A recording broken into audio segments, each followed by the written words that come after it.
Hey y'all, good morning or good evening depending on when you watch this. Uh, this video has two purposes. One is to give you guys a little bit of an update.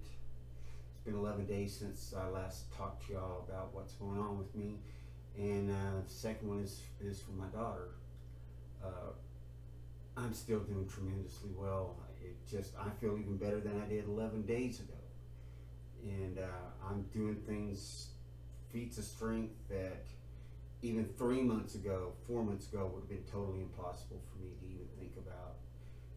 I feel 15, 20 years younger.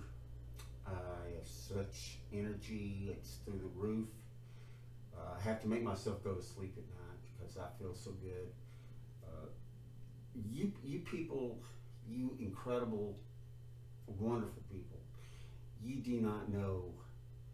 I don't think you fully grasp what it is that you all have done for me. When you get so many people united in a common cause, mountains can be moved, the impossible becomes possible.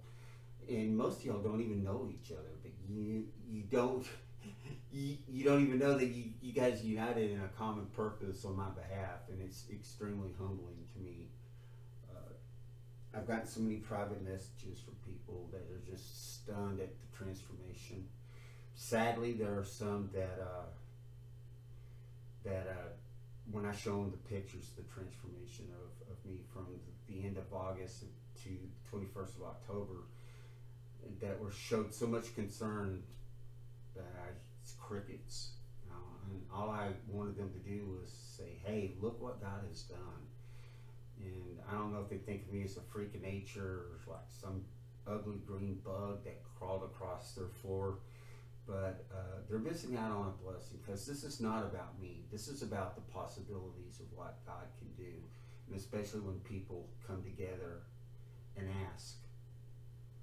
Uh, my little brother is one of the biggest reasons why I'm here. I mean, I could name right off the top of my head four people that outside of my little brother, like Jim Drews, who was my boss at Revolution Retail Systems, that told me about the program for long-term and short-term disability and helped me navigate the all the paperwork that has to be done on top of doing his own job.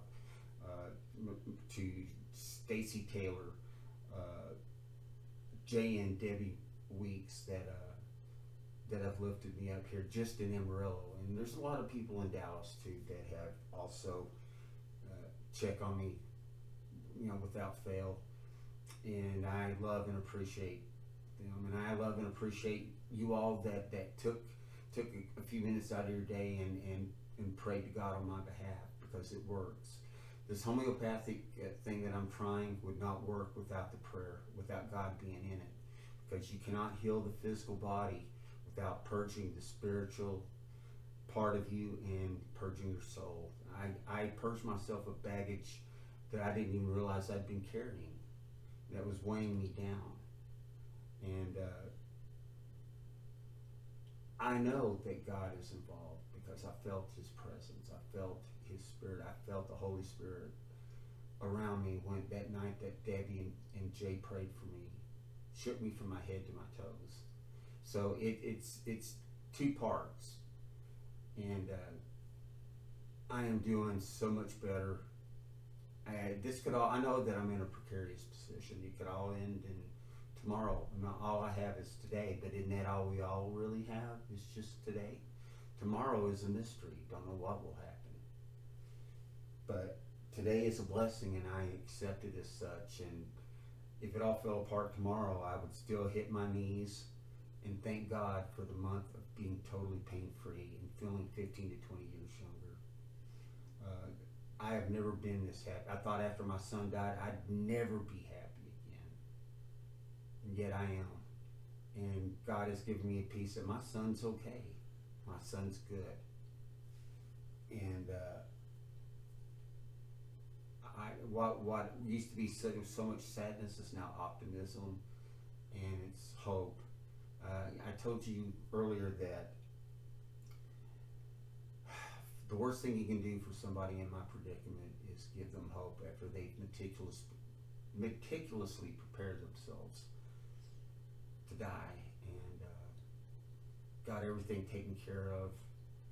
So, I mean, I was in the mindset of this is what's going to happen, and I want to make sure I get a chance to tell everybody that I love them, and that's a blessing in itself. How many people have died suddenly, and you never got to say goodbye to them? You never got to tell them that you loved them.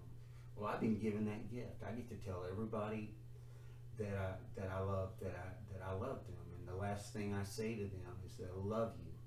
And it's not just a word. It's not just something I use out of habit. I mean it. And the last thing I want you all to remember is that the last thing Dale said to me was that he loved me. And that's a good legacy to leave behind. And the second part of this, I want to talk to my daughter. Chelsea, I know that you take things really, really hard. And if things do go south, that you'll be really devastated for a while. But I want to guarantee you, everything's going to be okay. Everything's going to be fine. And when you do feel sad and you do miss me, I want you to come back and I want you to watch this. This song is you when you were 6, 7 years old. You had to have this song in the CD when I'd come pick you up. You'd sing along to it. And you were so cute. I would just grin from ear to ear. You're so stinking cute.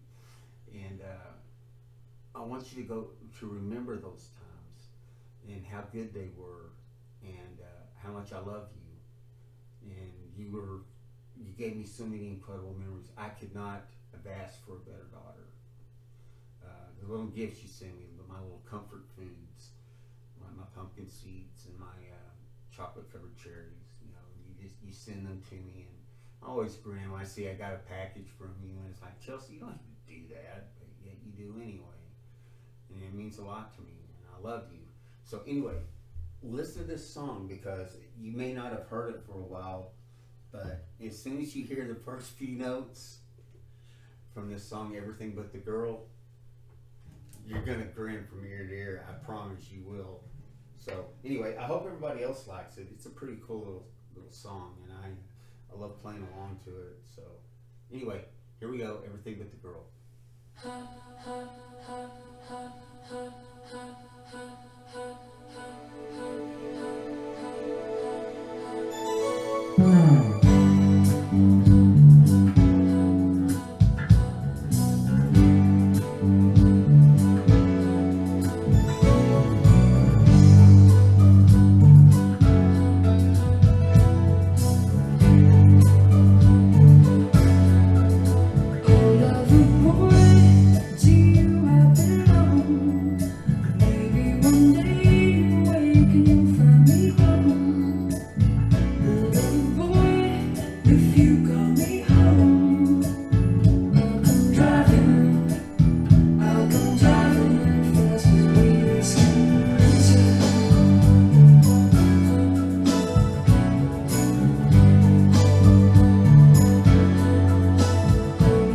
Boy, I know you too well.